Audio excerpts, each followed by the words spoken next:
वहीं रूस यूक्रेन युद्ध पर एक और बड़ी खबर आपको बता दें। पुतिन अब यूक्रेन पर ट्रंप से वार्ता के लिए तैयार हैं। यूक्रेन पर समझौता संभव है, ये कहा है पुतिन ने।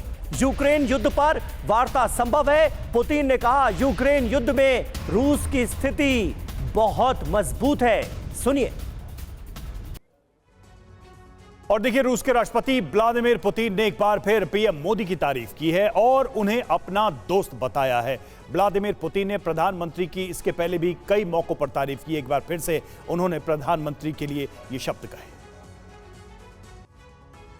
तो देखिए, दो महत्वपूर्ण बयान जिसमें भारत के प्रधानमंत्री की तारीफ करते हुए व्लादिमीर पुतिन नजर आ रहे हैं, ये हमने आपको दिखाया। और दूसरी तरफ वो ये कह रहे हैं कि यूक्रेन के मुद्दे पर वो डोनाल्ड ट्रंप से बात करने के लिए तैयार हैं।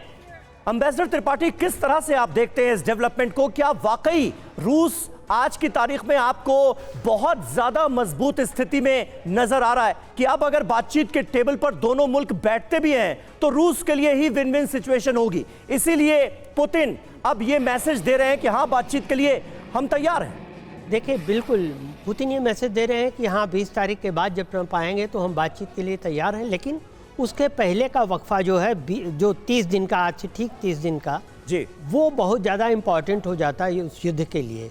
इस दौरान रूस ये कोशिश करेगा कि वो जितने ज़्यादा क्षेत्र जीत सके यूक्रेन के और उसके कब्जा हटा सके यूक्रेन का, उतना ही अच्छा होगा, क्योंकि वो स्ट्रेंथ, पोजीशन ऑफ स्ट्रेंथ में होगा बार्गेनिंग के।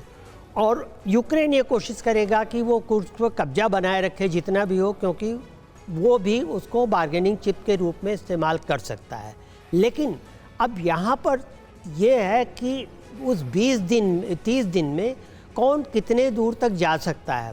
मुझे नहीं लगता कि इस सब के बावजूद कि ब्रिटिश फोर्सेस वहाँ पर ट्रेनिंग के नाम पे उनका साथ दे रही हैं, इस सब के बावजूद इतनी जल्दी कुछ नहीं हो पाएगा। ना बाइडेन एडमिनिस्ट्रेशन, अमेरिका, न इसमें तब तक यूक्रेन की जीत नहीं होगी जब तक अमेरिकन सैनिक जो हैं वो वहाँ की धरती पे लड़ाके के रूप में पैर नहीं रखेंगे। और जाते जाते मुझे नहीं लगता कि बाइडेन ऐसा कर जाएंगे जिससे कि अमेरिका की जनता बहुत ही खिलाफ हो जाए।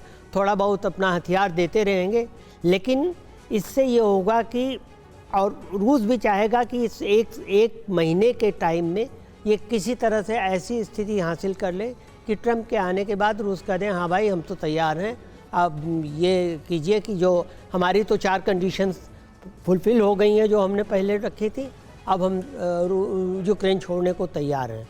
तो ये, और जहाँ तक ये बात रही कि 6 मिनट या 7 मिनट या 8 मिनट की दूरी पर जो है रूस से, वो मेरे ख्याल से टोटल पोस्चरिंग है। क्योंकि छोटी कंट्रीज़ पे, लिथुआनिया, लाटविया और एस्टोनिया पे तो वो हमला करेगा नहीं रूस। ब्रिटेन पे रिटेलिएशन में अगर हमला करेगा भी कि ब्रिटिश सैनिक वहाँ है, तो 5-7 मिनट का टाइम बहुत बड़ा होता है, ख़ास तौर से ऐसी फोर्सेस के लिए जो कि तैयार हो अटैक को फेस करने के लिए। मुझे नहीं लगता कि ब्रिटेन तैयार नहीं होगा। अगर ब्रिटेन ने अपने सैनिक भेजे हैं तो ब्रिटेन भी तैयारी कर रहा होगा। तो इसलिए मुझे नहीं लगता कि ये रूस कुछ ऐसा काम अभी करेगा।